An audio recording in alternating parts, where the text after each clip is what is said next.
esta presentación básicamente tiene cuatro partes, digamos. En un primer lugar vamos a ver un poco el aspecto histórico, la aparición de los derechos sociales, o de lo que se ha llamado también el constitucionalismo social, centrándonos, pues, desde luego en nuestro contexto, en el contexto latinoamericano, tratando de incidir en ese contexto. Después vamos a dirigirnos a ver la cuestión relativa a un poco los derechos, el derecho internacional, ¿no? Pero sin profundizar tanto en la jurisprudencia, sino simplemente en algunos documentos y tratados. Después vamos a hablar algo de la estructura y el fundamento de los derechos sociales, que es un tema, desde luego, central en el debate de los derechos sociales, ¿no? ¿Qué tan justiciables? Primero, si son justiciables ante los poderes, ante el Poder Judicial o el Tribunal Constitucional, o si no son justiciables. Y por último, vamos a ver algo sobre la jurisprudencia del Tribunal Constitucional respecto a algunos derechos sociales, ¿no? Centrarnos en el derecho a la salud, el derecho a la educación, y el derecho a una vivienda, que si bien no es un derecho fundamental reconocido explícitamente, por lo menos en la Constitución, sí plantea una serie de reconocimientos a nivel del derecho internacional. Entonces, hay que tomar en cuenta ese aspecto también. Entonces, primer punto, empecemos por la tradicional división doctrinaria de las tres generaciones de los derechos humanos, ¿no? Establecida por el jurista Karel Basak. Seguramente muchos de ustedes ya están familiarizados con con esa tipología, ¿no? En donde se establece en primer lugar a los derechos civiles y políticos como derechos de primera generación. Entre ellos podemos destacar el derecho a la propiedad, los derechos electorales, a la libertad de expresión, a la libertad de asociación, entre otros. Una segunda generación de derechos, se ha dicho, son los derechos sociales, económicos y culturales, ¿no? Entre los que podemos resaltar el derecho al trabajo, a la salud, a la educación, a la seguridad social, a la alimentación, al agua, y también, por ejemplo, se ha dicho o se establece dentro de estas protecciones sociales a la protección de la familia. Y por último, los derechos de solidaridad, ¿no? Como son los derechos colectivos en general, el derecho a la autodeterminación, a un ambiente adecuado o a los recursos naturales. Hay quienes han planteado inclusive que nos podemos referir a una cuarta generación. No nos vamos a entrar en ese tema ahora, porque quiero centrarme a explicar el contraste que existe entre los derechos civiles y políticos y los derechos sociales, económicos y culturales, porque un poco ese ha sido el debate en el siglo XX, ¿no? Cómo deben interrelacionarse estas dos generaciones de derechos fundamentales. Entonces, el paradigma de los derechos civiles y políticos. ¿Por qué es importante tomar en cuenta el paradigma, los fundamentos a partir de los cuales se construye esa idea de derechos civiles y políticos? Porque vamos a ver más adelante cómo esta idea contrasta con las necesidades que emergen en el siglo XX, sobre todo con la emergencia de la clase proletaria, ¿no? Siglo XIX y siglo XX. Entonces, los derechos civiles y políticos tienen su origen en las revoluciones burguesas del siglo XVIII. Tradicionalmente o paradigmáticamente nos vamos a referir a la Revolución Francesa y a la Revolución Estadounidense, que plantean al final de estas revoluciones una serie de documentos, que son las constituciones, acompañados de una declaración de derechos fundamentales, de derechos humanos. Ahora, lo importante es que estas son revoluciones dirigidas o lideradas también por fuerzas o por pobladores burgueses, los ciudadanos burgueses, en donde de alguna forma ellos van a proyectar sus necesidades, las necesidades de una población burguesa, precisamente a su idea que tienen de los derechos de los derechos humanos, ¿no? Este es el pensamiento burgués que genera también una idealización de la sociedad, ¿no? Recordemos pues que estas revoluciones se dan para combatir gobiernos absolutistas, digamos, monarquías absolutistas, ¿no? Entonces, lo primero que van a plantear es que el Estado actúe de una manera abstencionista. Por eso se planteó en su momento que este Estado liberal de derecho planteaba pues una idea de un liberalismo abstencionista, en donde el Estado debería intervenir en la menor de lo posible, porque la experiencia la experiencia de estos ciudadanos era que cuando el Estado intervenía de manera siempre injusta y de manera arbitraria. Entonces, la intervención del Estado en el Estado liberal de derecho se plantea, pues, para que el Estado no intervenga en la libertad, ni en la propiedad o en la voluntad popular. Pero, y volviendo a la idea que había planteado en su momento, ¿qué tipo de individuos, qué tipo de ser humano, qué idea de ser humano está en la mente de estos legisladores, de estos políticos que plantearon esta serie de derechos? Eran pues el pensamiento burgués, como había dicho antes, que idealizaba la sociedad en donde estos individuos eran capaces de satisfacer por sí mismos sus necesidades, ¿no? Era un credo de autosuficiencia, ¿no? Que permitía cubrir las necesidades sin requerir de otras relaciones sociales muy importantes, ¿no? Entonces eran ciegos a los privilegios y a los privilegios de uno y a las carencias de otros. Eh, esto es muy importante, por ejemplo, cuando vemos cómo se configuraba el derecho electoral de esa época, ¿no? De las revoluciones, de estas revoluciones y por lo tanto de casi prácticamente todo el siglo XVIII. No sé si han oído hablar pues del voto censitario, ¿no?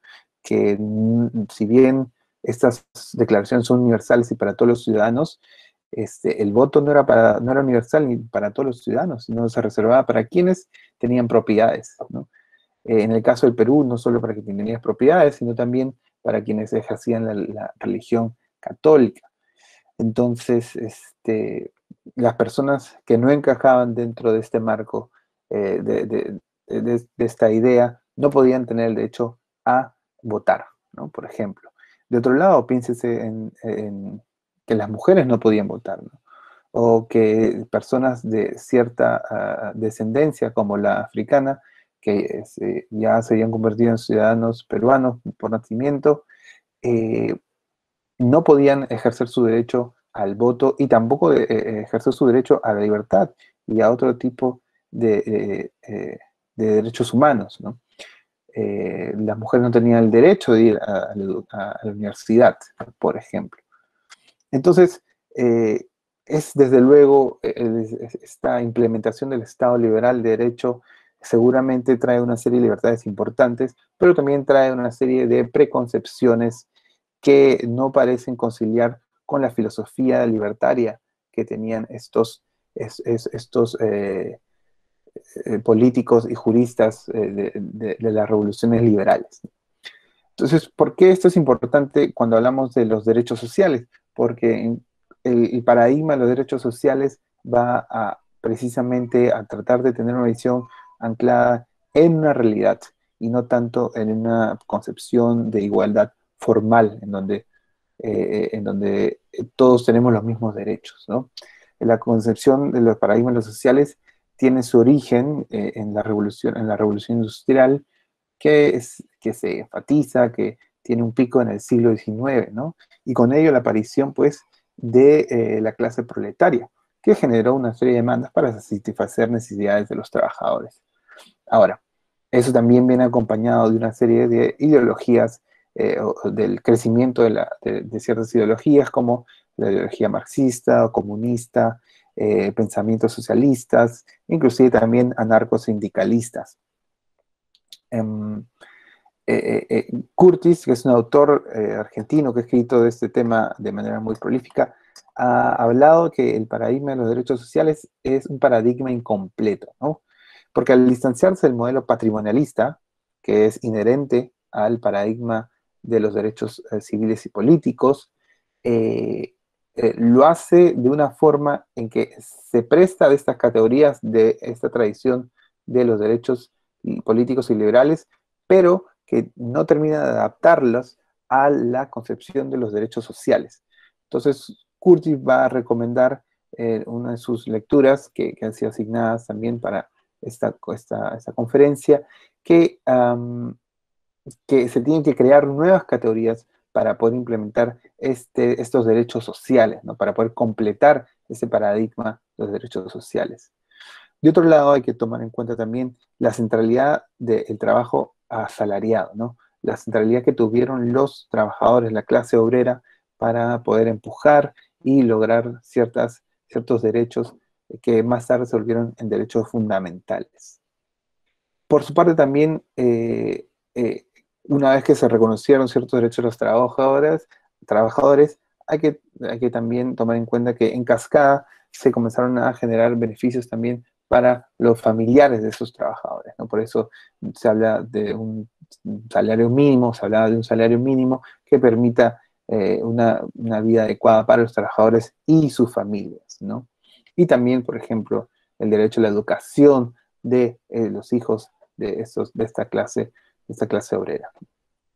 El último punto en esta diapositiva es, a partir de estas demandas y de la aceptación de esta demanda por parte de los gobiernos, es que se genera o emerge ese Estado social de derecho en el siglo XX. Ahora, he hecho referencia a una serie de ideologías comunistas, socialistas.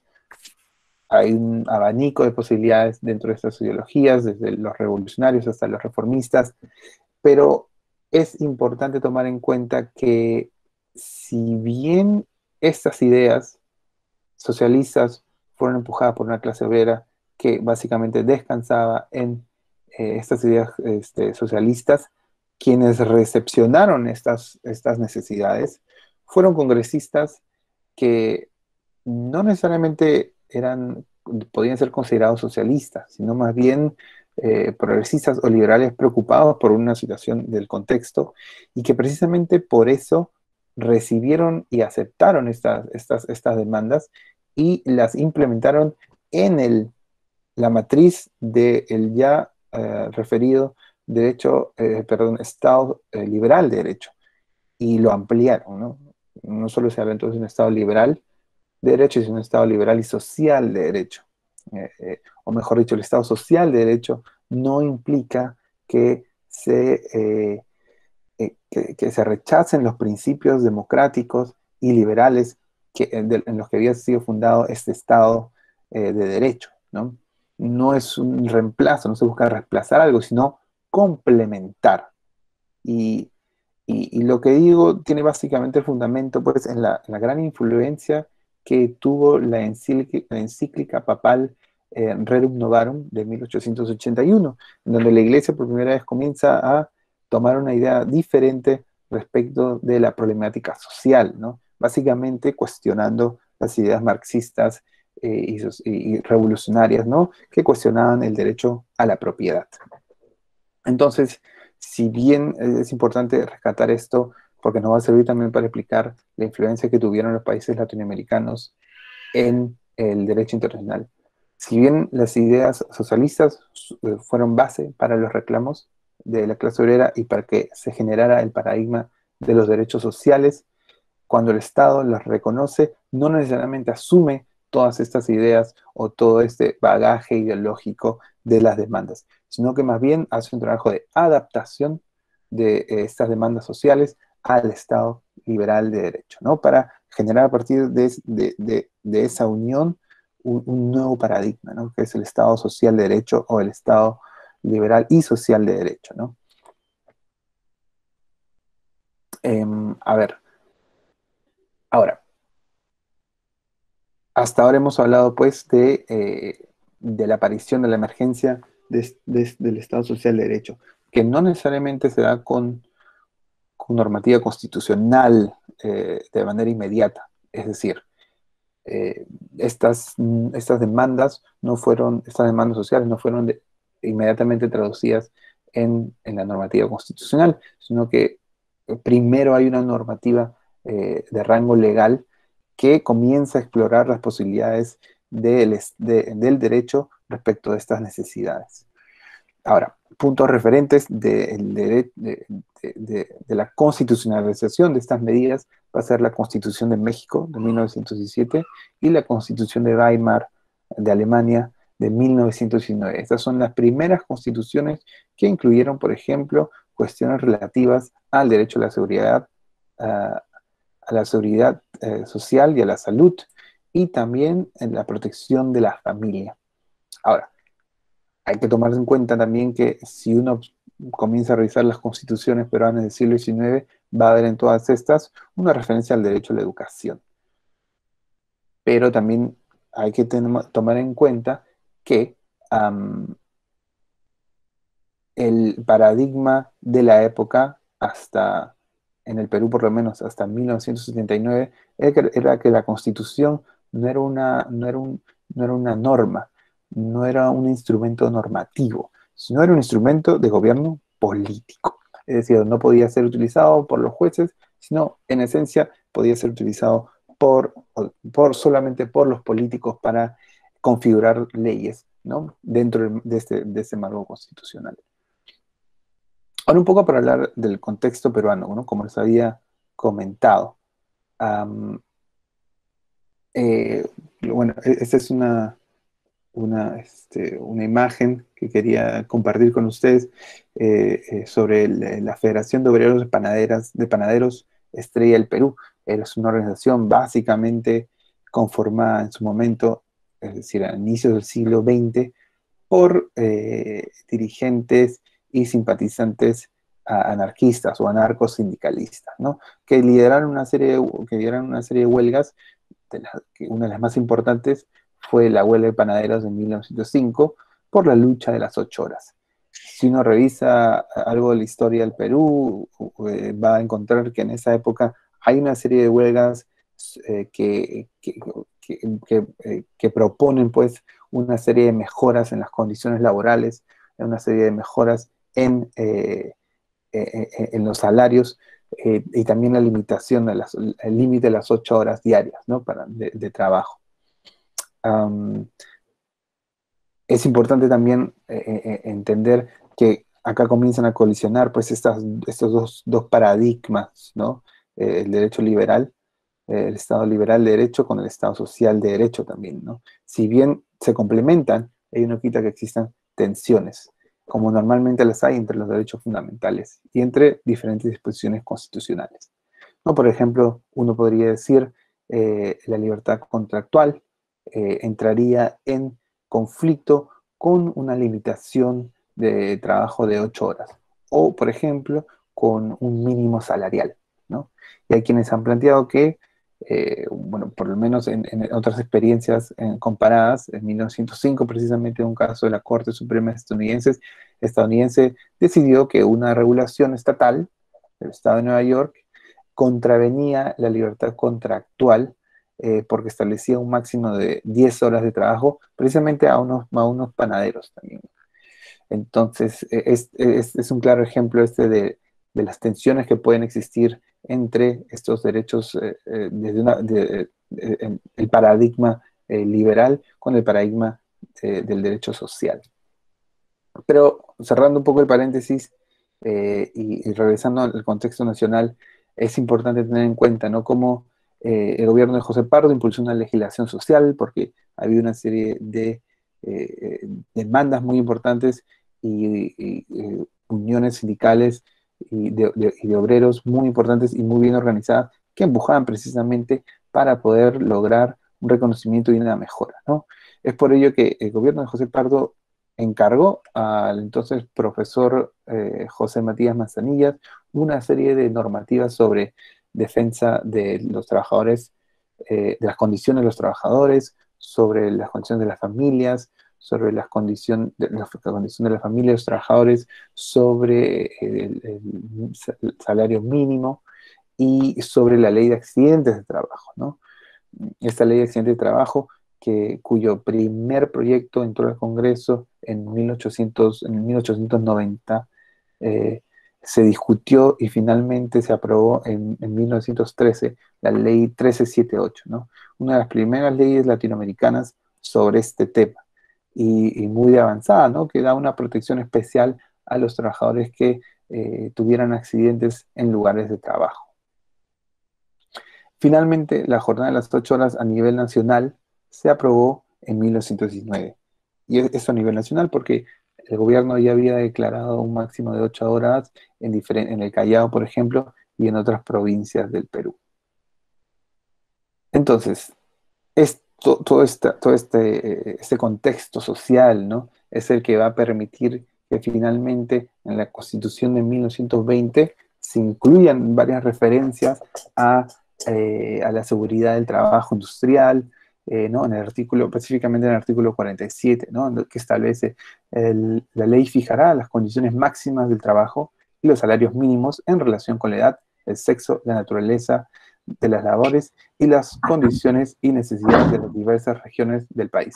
Les estaba comentando sobre cómo a partir de una serie de demandas sociales, finalmente estas demandas sociales fueron incluyéndose en los textos constitucionales, ¿no? De 1920, particularmente el artículo 47, y de 1933. Ahora, eh, hay que tomar en cuenta también otro tipo de paradigma que existía en la época. Este paradigma implicaba que como ya lo había mencionado antes, que los jueces no podían aplicar la Constitución o no concebían a la Constitución como una norma jurídica.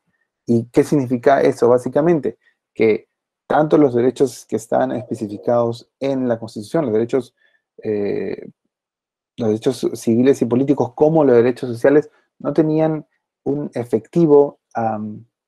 una efectiva proceso de judicialización. Muchos de esos derechos tenían que configurarse primero de forma legal para después plantearse una posible defensa, ¿no? Eh, por ejemplo, inclusive derechos como la libertad de expresión. No es raro, no es rara en nuestra historia detectar pues, que hay leyes de prensa, ¿no? Que desarrollan y configuran el derecho a la libertad de expresión. Ahora, pasamos al constitucionalismo social latinoamericano. Perdón, disculpen. Antes de pasar, me estoy salteando, me he distraído un poco. Ahora, vemos pues la Constitución de 1979.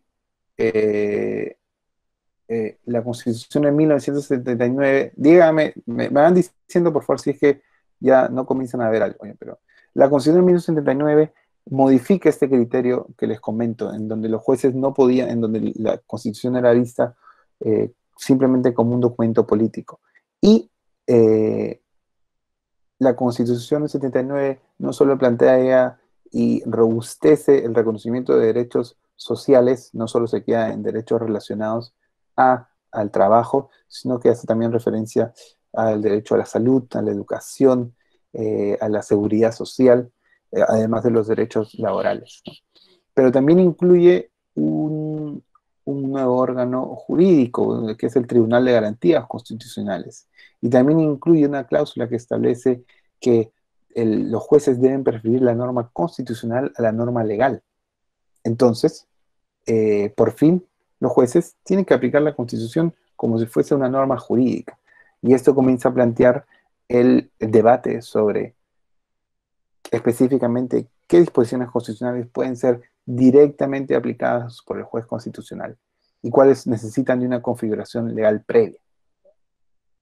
La Constitución del 93, en esta línea, sigue un poco la misma línea del 79, se reemplaza el Tribunal de Garantías Constitucionales por el Tribunal Constitucional y también plantea pues una cláusula, una disposición constitucional en donde obliga a los jueces a preferir la Constitución antes que la ley ordinaria. Pero lo que también hace la Constitución del 93 es que reduce el reconocimiento a ciertos derechos, derechos sociales, ¿no? Por ejemplo, ya no está el derecho a la vivienda que existía en la Constitución del 93. Otro cambio importante es que la Constitución del 79 separada o le da un capítulo a cada diferente derecho social, ¿no? Por ejemplo, el capítulo del derecho a la educación, un capítulo al derecho a la salud, un capítulo al derecho a la seguridad social. La Constitución del 93 divide a los derechos fundamentales en el capítulo 1 y en el capítulo 2 hace referencia a los derechos sociales. Y ahí pone a todos los derechos sociales que nuestra Constitución reconoce. Entonces, hay quienes podrían haber planteado que el proceso de amparo solo debía reconocer que los derechos fundamentales eran aquellos que están en el capítulo 1 y no en el capítulo 2, es decir, no los derechos sociales, culturales, económicos y culturales. Pero el tribunal desde un principio tuvo muy en claro que, que, que todos los derechos fundamentales tienen el mismo rango y por lo tanto merecen el mismo respeto, ¿no? Y en todo caso, los derechos sociales podían también ser incluidos en la lista de los derechos fundamentales a partir del artículo 3 de nuestra Constitución, es decir, la cláusula de los derechos no enumerados. Ahora, hay que tomar en cuenta, por ejemplo, los contrastes que existen entre las diferentes experiencias del derecho comparado, ¿no? En Europa, en donde se estructuró e implementó mejor un estado de bienestar que buscaba pues, cumplir con las políticas públicas eh, eh, para implementar estos derechos sociales, el reconocimiento constitucional no es muy intenso. En cambio, en Latinoamérica, en donde ha habido pues ha habido un menor goce efectivo, ¿no? De los derechos sociales, ha habido un mayor deseo, un mayor impulso para que estos derechos sociales tengan un reconocimiento constitucional. Y esto de acá tiene que ver, no tiene que ver, pero tiene que combinarse, tiene que interrelacionarse con la realidad latinoamericana y en particular la peruana, en donde, si bien hemos hablado de los derechos de los trabajadores, también tenemos que hacer referencia pues a que una gran cantidad de personas trabajadoras en el Perú no tienen un trabajo formal, entonces no le pueden reclamar estos derechos laborales reconocidos por la Constitución. Por ejemplo, salario mínimo o límite de 8 horas, eh, acceso o, por ejemplo, el seguro social, ¿no? Inclusive pensiones, hasta cierto punto. Esta es una realidad que nos compele, ¿no? A repensar nuevamente pues, estas categorías del derecho social, donde me parece que los trabajadores formales están como que en una jerarquía superior porque reciben los beneficios que la Constitución establece, mientras que el resto de la sociedad, que es 70% de la PEA, está con un empleo informal, ¿no? Y esto lo vemos pues de una forma, se exacerba pues en un contexto como el que nos encontramos hoy en día, ¿no? Donde las labores son realizadas de manera eh, este, mucho más limitadas, ¿no? Por la pandemia en la que estamos. Ahora, respecto al derecho internacional y el derecho social, eh, tradicionalmente se ha pensado, creo que tenía una idea, pues que el derecho internacional enfatizaba los derechos liberales, pero si uno revisa la Declaración Americana de Derechos Humanos de abril de 1948, podemos ver que se reconoce el derecho a la salud, el derecho a la educación, el derecho a la seguridad social. Inclusive estos derechos son recogidos también en la Declaración Universal de Derechos Humanos. Y aquí viene un punto curioso importante. La Declaración Americana de Derechos Humanos tuvo un rol muy importante, tuvieron un rol muy importante las delegaciones de Panamá y de Chile, en donde impulsaron el reconocimiento de estos derechos. Y fue precisamente cuando se discutió la Declaración Universal de Derechos Humanos que estas dos delegaciones también impulsaron el reconocimiento de estos derechos, y quien estaba a cargo de redactar un primer borrador de la declaración, tomó muy en cuenta estas declaraciones.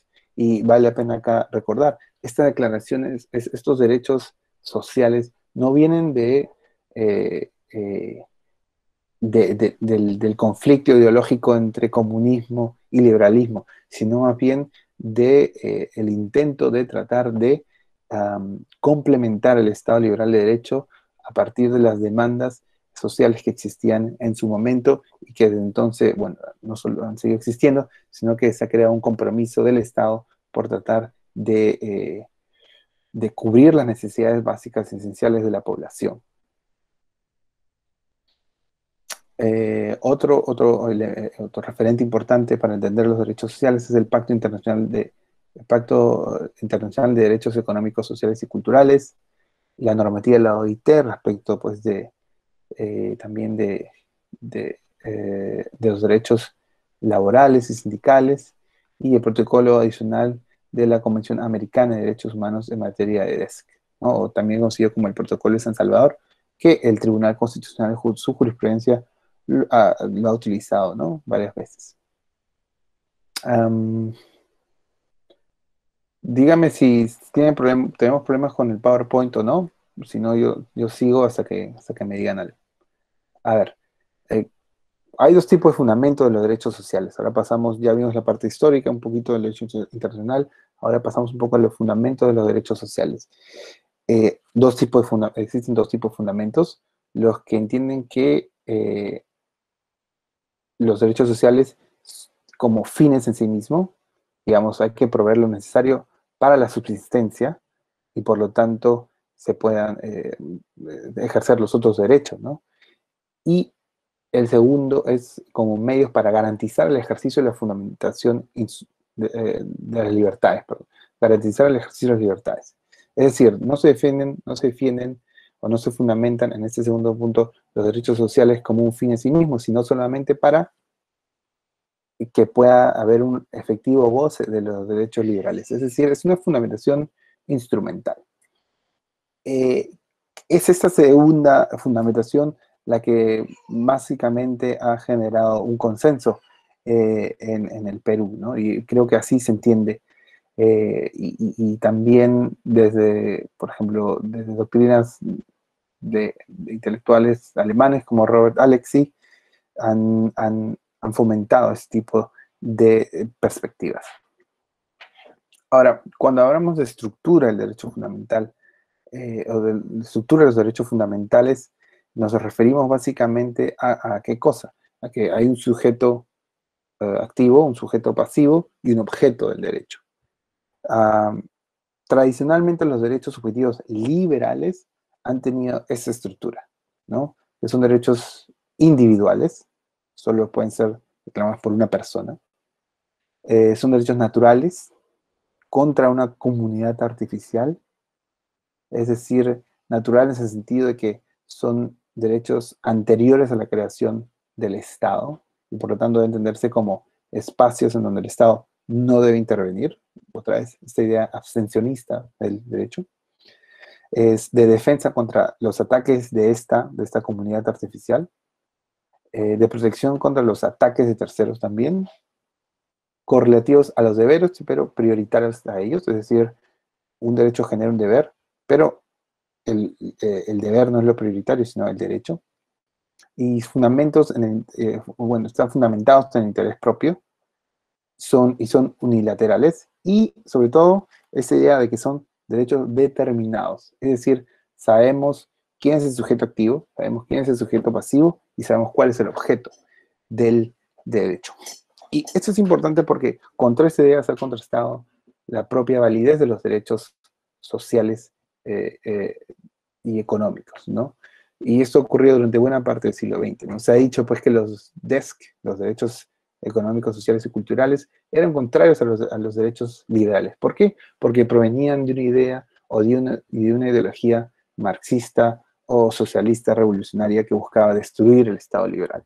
Y como ya les he comentado, si bien hay un elemento, ¿no?, de estas ideologías, cuando estas ideas son recepcionadas por el derecho, no buscan para nada destruir el Estado liberal, sino más bien complementarlo.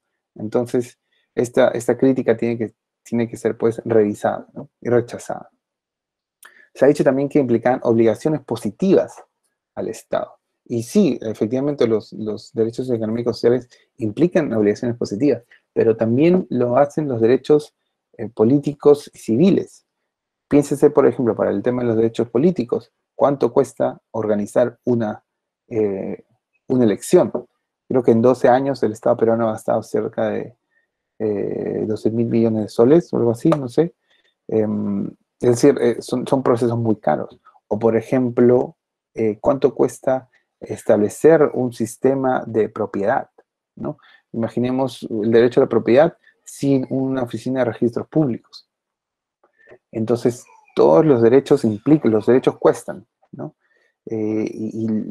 Si bien hay una prestación que tiene que dar el Estado en los derechos sociales, no es menos cierto que hay obligaciones positivas que tiene que realizar el Estado para proteger todos los derechos fundamentales, no solo los derechos sociales.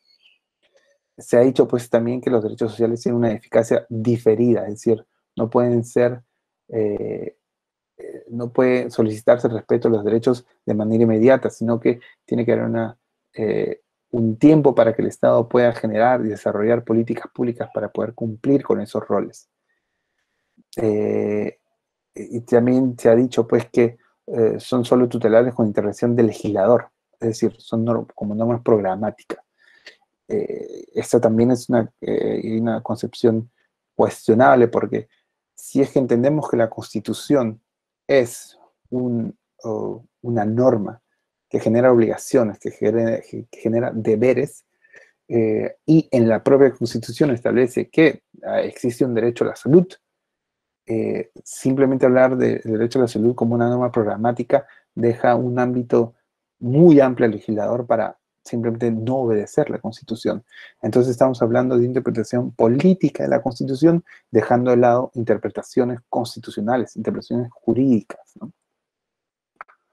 Entonces, eh, otro punto también que es importante, ¿no? Y que lo he dicho, ¿no? Se ha dicho pues que los derechos sociales son indeterminados. ¿Indeterminados en qué sentido? En que no, en que, perdón, en que no tienen, no se puede saber muy bien cuál es el deber que tiene que cumplir el Estado, ¿no? Y como vamos a ver más adelante, eso es cierto. Pero hay que revisar primero cuáles son las concepciones que han existido y que actualmente conviven también respecto de los derechos sociales, ¿no? Como ya he visto, se había planteado que que las disposiciones sobre derechos sociales que estaban en la Constitución eran disposiciones que no tenían un carácter vinculante para el legislador, porque eran disposiciones programáticas, es decir, para que el derecho a la salud pueda ejercerse o pueda demandarse judicialmente, tenía que existir primero una ley emitida por el Congreso. Como ya hemos visto, esto pues genera que se trate de la Constitución como un mero documento político y no una norma jurídica. Pero también se ha planteado pues que las normas, las disposiciones de derechos sociales que están en la Constitución son normas de programación final. También se ha dicho eso, ¿no?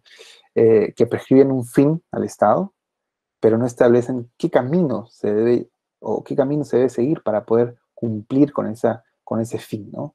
Es decir, el legislador está obligado a cumplir y perseguir tales fines, respetando el núcleo esencial de ese derecho. Pero ese es un esfuerzo pues que busca dejar de lado esta visión de las disposiciones programáticas, pero no termina por convencer porque eh, tiene que, tiene que establecerse qué cosa es el núcleo esencial, ¿no? Y tampoco se plantea, digamos, una posibilidad de que puedan ser judicializados, sino que se quedan más bien en el ámbito político de, de la, del mandato constitucional. También se ha establecido que los derechos sociales serían como mandatos objetivos, es decir, existe un sujeto, existe un objeto, pero no son vinculantes para el legislador, ¿no? Pero, desde esta perspectiva en mandatos objetivos, se prohíbe la inactividad se prohíbe la desatención grosera y se prohíbe la supresión de las medidas legislativas. Entonces, podría entenderse que frente a una prohibición, a una inactividad, a una desatención grosera o a una supresión de las medidas legislativas sobre derechos sociales, podría plantearse pues un, una omisión constitucional. Pero es precisamente esa teoría, ¿no? La de los derechos sociales como derechos definitivos, que es planteada por Robert Alexi y que de alguna forma ha sido recogida por la jurisprudencia del Tribunal Constitucional, la que ha tenido, la que plantea más bien de forma más precisa, ¿no? O desarrolla más precisamente estos mandatos objetivos que se llaman y los convierte como derechos definitivos. Y siendo derechos definitivos, pueden ser judicializados, ¿no? Es decir, los derechos sociales tienen deberes de abstención. No todos los derechos sociales necesitan una prestación. Por ejemplo, el derecho a ejercer la huelga. No necesariamente se necesita una prestación, simplemente se necesita que el Estado se abstenga de interferir en el derecho al ejercicio de la huelga, ¿no? También plantea pues que eh, se debe prohibir pues una extrema inactividad legislativa, ¿no? O que se tiene que plantear una igualdad material o un mínimo existencial, ¿no? Y también un no retroceso en lo social. Esa es la idea de progresividad que vamos a ver más tarde. Ahora, los derechos pues tienen sujetos activos, pasivos y objeto, y hemos visto, ¿no? Y habíamos visto pues que según alguna doctrina que cuestionaba los derechos sociales, los derechos civiles eran claramente determinados, ¿no? Frente a la indeterminación que, por ejemplo, sería un derecho como a la salud, ¿no? ¿Qué significa? ¿Cómo se cumple el derecho a la salud? En cambio, el derecho de propiedad, se entiende que el derecho de propiedad es, bueno, tutelar la propiedad material de las personas. Ahora, el problema es que los derechos fundamentales políticos y civiles no son determinados. En general, cuando hablamos de igualdad, por ejemplo, cuando hablamos de libertad de expresión, ¿qué significa libertad de expresión? ¿Cuáles son los límites de la libertad de expresión? Desde luego podemos decir, pues, que mis derechos terminan donde empiezan los tuyos, pero esto es más bien un eslogan que un argumento jurídico, ¿no? Es difícil saber, a veces, en varios casos, dónde empieza la libertad, dónde termina nuestra libertad de expresión, ¿no? El caso, por ejemplo, del lavado de las banderas en los 90, donde enfrente del gobierno, del Palacio de Gobierno, para protestar en contra del régimen de Fujimori, se hacía un lavado simbólico de las banderas, ¿no? Y quienes decían que con eso se estaba básicamente denigrando, ¿no? Un símbolo patrio. Y los otros decían, no, eso es libertad de expresión, es un símbolo, es una protesta. Desde luego, este caso nunca se llegó a judicializar, pero es difícil saber, ¿no? O, por ejemplo, la misma quema de una bandera, ¿no? En nuestro ordenamiento jurídico es un delito penal, en otros ordenamientos es una expresión de libertad de expresión. Es una expresión, pues, de la libertad de información, de libertad de expresión, de libertad de poder expresar ideas. Entonces, no es tan claro, pues, que no es tan cierto, mejor dicho, que los derechos políticos y civiles sean determinados, ¿no? Tienen un problema de indeterminación también, como los tienen los derechos sociales, ¿no? Se queda claro que hay una prestación a cargo del Estado y cómo, pero el problema es cómo determinar cuándo hay una vulneración, ¿no? En realidad los problemas son estos de acá, ¿no? Usualmente las disposiciones sobre derechos sociales no precisan cuál es la prestación por la cual se satisface el derecho, ¿no? La libertad, por ejemplo, el derecho a la salud o el derecho a la educación, no tenemos muy claro de una manera precisa, ¿no? Cómo se satisface ese derecho a la educación, derecho a la educación. Eh, y como no podemos saber cómo se satisface, hay un problema respecto de cómo sabemos cuándo se ha vulnerado ese derecho fundamental. Ahora, un poco para comenzar a ver alguna normativa del derecho internacional y ya comenzar también a ver la jurisprudencia, ¿no? Am, ah, creo que acá tenemos un problema. Bueno, no sé qué pasó con el PowerPoint acá, pero en todo caso, qué raro. Ok, en todo caso, vale la pena recordar pues que en la Convención Americana de Derechos Humanos no establece una referencia, o mejor dicho, no establece derechos sociales y económicos, pero el artículo 26 sí establece una serie de referencias a los DESC. Es un artículo general, ¿no? Y que nunca ha sido utilizado por la Corte Interamericana hasta este año. Este año, en el caso de una comunidad indígena contra Argentina, o esa referencia, ese caso más adelante, por primera vez, y lo dice la Corte, se utilizó ese artículo 80, ese artículo 26.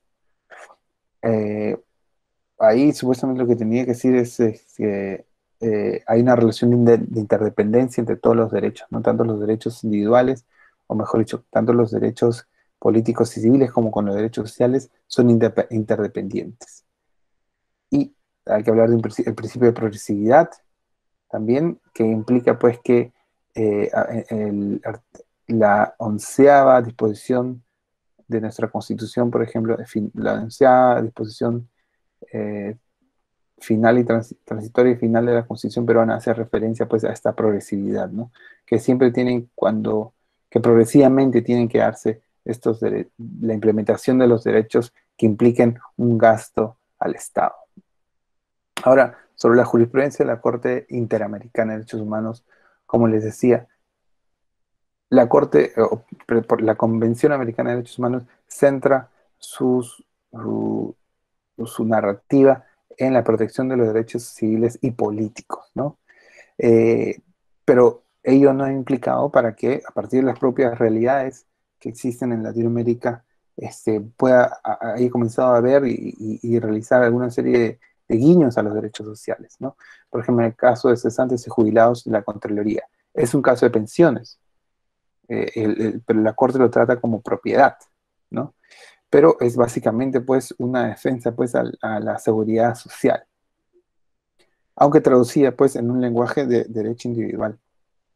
En el caso de la comunidad Moiguana versus Surinam, por ejemplo, luego de que ocurrió una masacre, se obliga pues al Estado de Surinam a crear un fondo para programas de salud, ¿no?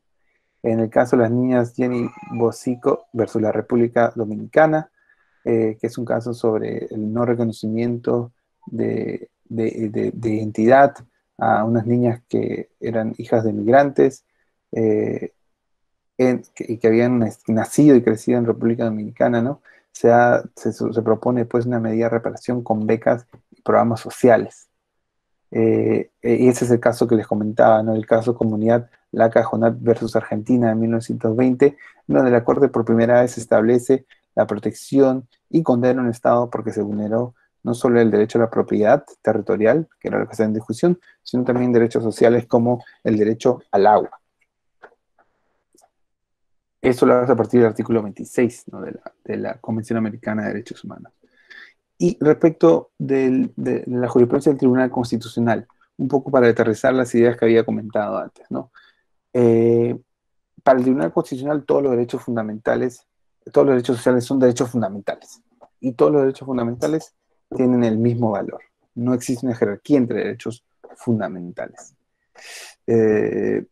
Pero el tribunal dice, ¿no? Los derechos sociales requieren un mínimo de actuación por parte del Estado, ¿no? Y hay un reconocimiento constitucional, no, digamos, mero reconocimiento constitucional no es suficiente para dotarlos de eficacia plena. Hasta ahora parecería pues, que el tribunal habría adoptado una visión de los derechos en donde estos son derechos programáticos, ¿no?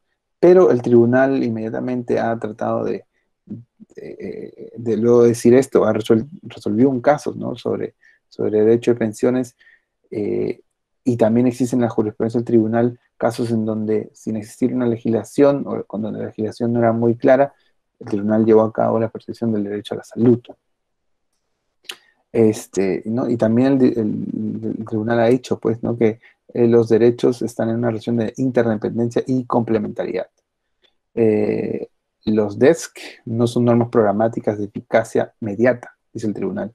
Son una garantía indispensable para los derechos civiles y políticos.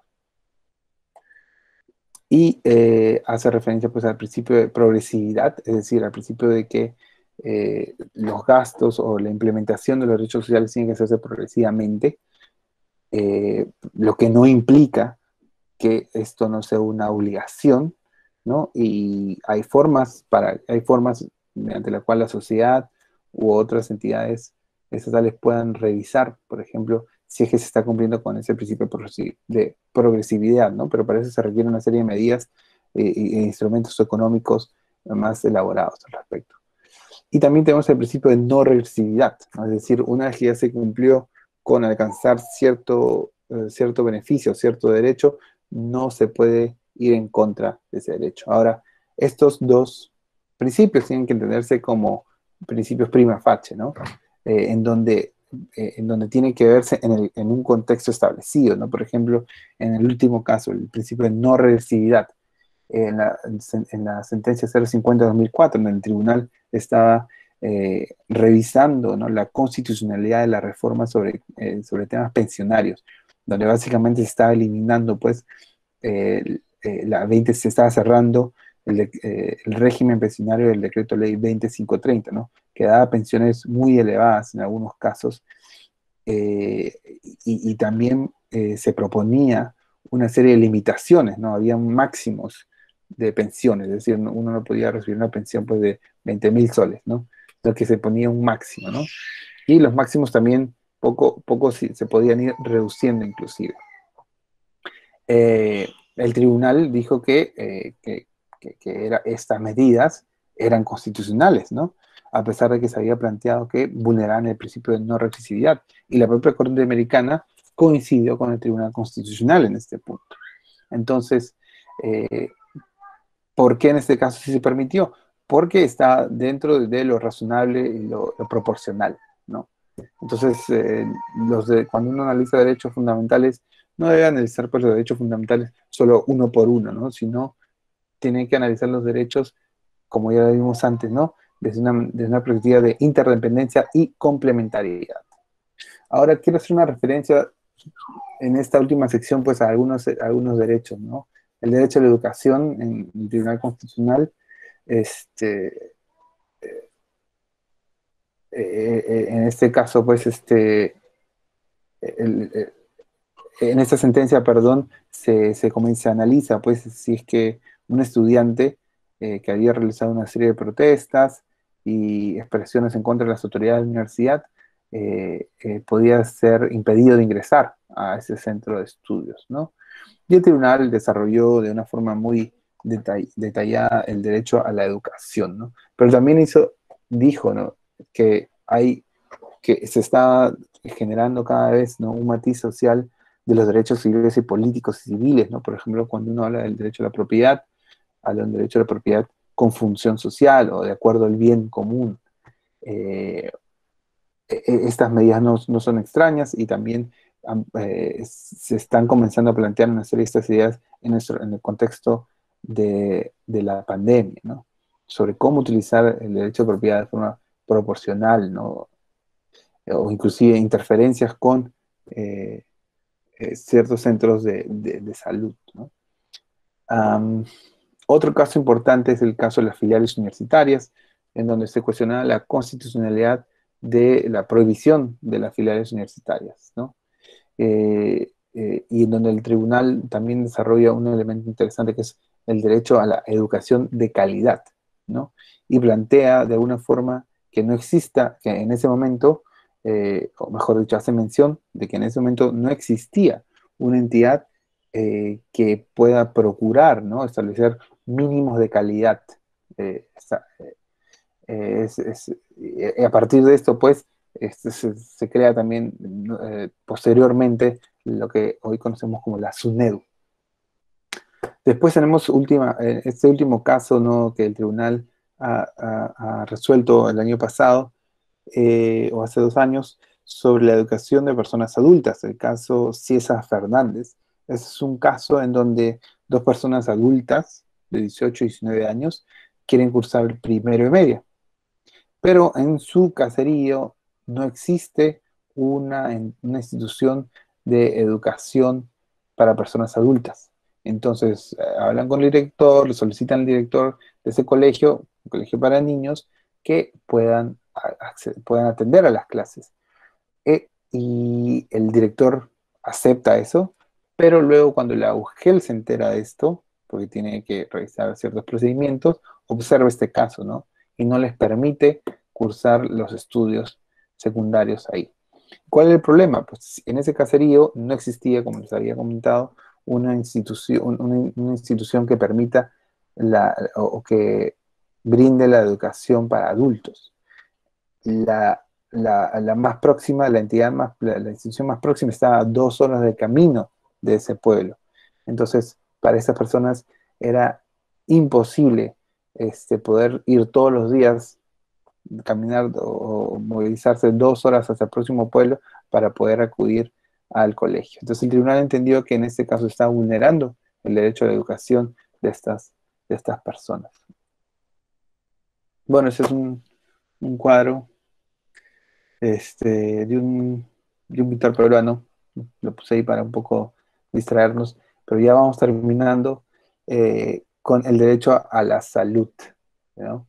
En este caso, el 2945 de 2003 es el caso paradigmático del derecho a la salud y también el inicio de una conversación que se ha dado dentro del Tribunal Constitucional sobre la justiciabilidad del derecho a la salud, ¿no? En este caso, una persona enferma con el VIH solicitaba que se le permita, o mejor dicho, se le brinden los medicamentos necesarios para poder manejar su condición, ¿no? Porque no se le estaba permitiendo. El Estado respondió que, de acuerdo a la ley, no a la Constitución, sino a la ley, esa persona no podía tener acceso a este tipo de medicamentos, retrovirales, etcétera, ¿no? Y el tribunal entendió que no, que en este caso esta persona sí tenía que ser considerada dentro del grupo de personas que deberían de recibir este beneficio de cubrir, ¿no?, los medicamentos y el tratamiento de esta enfermedad. Y también hace toda una referencia en esta sentencia, que es del 2003, pero como les digo, es la sentencia que un poco inicia la conversación sobre los derechos sociales, sobre la justiciabilidad de los derechos sociales en el Tribunal Constitucional. Después, desde luego, tenemos eh, varias otras sentencias, pero en esta sentencia, por ejemplo, se establece pues que si no todos los derechos son de por sí sancionables, por eso que se requiere un soporte presupuestal, desde luego, ¿no? Pero el tribunal dice, ¿no?, los derechos fundamentales, los derechos sociales, no son meras normas programáticas o de eficacia inmediata, ¿no? Descarta esa doctrina. Eh, es una garantía indispensable para el goce de los derechos civiles y políticos, ¿no? Y se requiere un mínimo de actuación del Estado, el presupuesto, y también es cierto que las disposiciones de derechos sociales generan obligaciones concretas, ¿no? Y a partir de eso también jala un poco, ¿no?, del derecho a la vida. El derecho a la vida no solo es un límite al ejercicio del poder, sino un objetivo para la actuación del Estado. Es decir, tiene que haber una prestación del Estado para poder proteger el derecho a la vida. ¿Cuál es esa prestación? A partir de la implementación del derecho a la salud, ¿no?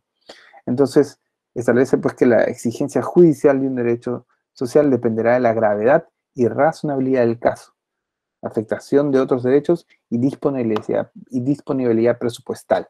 Es decir, el tribunal descarta que los derechos sociales no sean justiciables y plantea más bien que básicamente una receta de cada caso digamos, se tiene que ir de caso en caso observando la gravedad, la razonabilidad, la afectación y la disponibilidad presupuestal para resolver estos casos sobre derecho a la salud, ¿no? Ahora, el derecho a la vivienda no es un derecho que ha sido reconocido por la Constitución de 1993. Este es el último derecho al cual me voy a referir. Entonces vamos cerrando ya un poco la conversación, vayan preparando las preguntas si es que tienen. El derecho a la vivienda, como le estaba diciendo, no está reconocido en la Constitución de 1993, pero sí hay una serie de cláusulas constitucionales que nos permitirían construir este derecho, ¿no? Y les quería poner un ejemplo también, porque este derecho implica, pues, que hay obligaciones negativas, como las de provisión de desalojos forzosos o el ejercicio del control de renta, ¿no? Que existe en muchas partes del mundo, en países desarrollados, digo, no por eso son países comunistas o que subyugan las libertades económicas, pero también hay obligaciones positivas, ¿no? Es decir, se tienen que generar herramientas legislativas para garantizar la seguridad, ¿no? De la tenencia y la accesibilidad a, a la vivienda, ¿no? O aportar soluciones para personas sin techo. Eh, en la observación general 4 del Comité de Derechos Económicos, Sociales y Culturales, también hace referencia pues a que eh, tiene que generarse pues una seguridad jurídica de tenencia, de protección contra el desahucio, ¿no? Una disponibilidad de servicios, acceso a servicios, es decir, no solo implica que exista un techo, sino que esta vivienda necesita acceso a servicios, este, que los gastos para mantener esa vivienda sean soportables, ¿no? Y a partir de eso se pueden generar subsidios de vivienda, que, que la vivienda sea habitable, ¿no? Que sea asequible para grupos que estén en desventaja,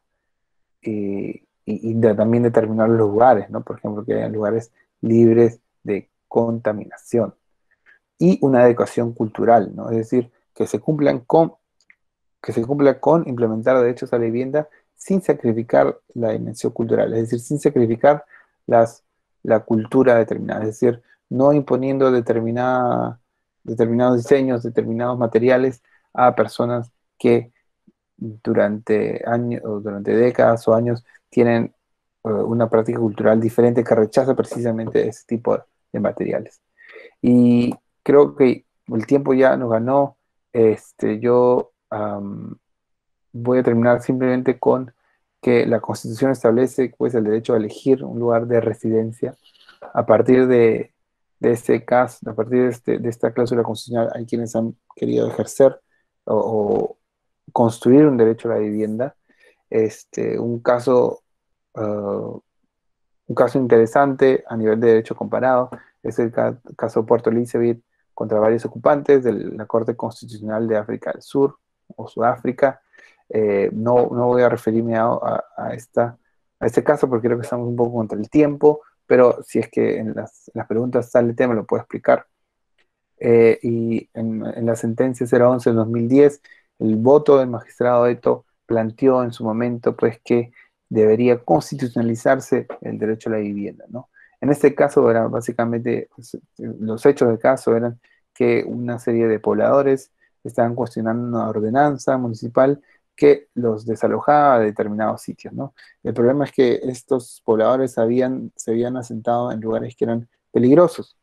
Entonces, por un tema de seguridad, la municipalidad los quería desalojar, ¿no? Declara que esas zonas no deberían ser aptas para construir viviendas, ¿no? No se habló del derecho al tribunal, no hizo referencia al derecho a la vivienda, pero como les digo, el voto del magistrado sí había planteado que se constitucionalice nuevamente pues este derecho a la vivienda, que al estar reconocido por tratados internacionales, en realidad tiene una entrada pues a partir de la disposición, la cuarta disposición final y transitoria de la Constitución, que establece pues que los derechos fundamentales reconocidos también por tratados internacionales tienen que ser incluidos pues eh, en el ordenamiento constitucional. Y con eso yo cierro.